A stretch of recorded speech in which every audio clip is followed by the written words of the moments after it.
2017 Toyota Hilux diesel automatic with the start-stop function. So how to reset the oil without pressing the brake pedal? Push the button, it will load.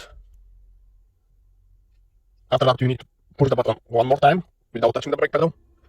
So you have the ignition on, wait until everything loads, oil maintenance required, and we need that button here.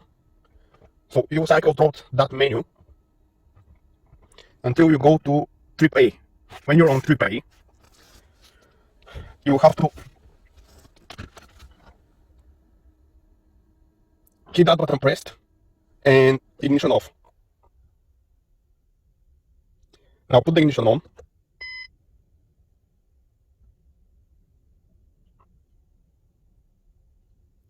Press the ignition one more time.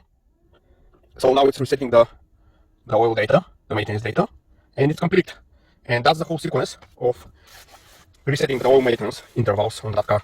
It's a bit awkward because it's an automatic, but it's almost the same as like a normal turnkey one.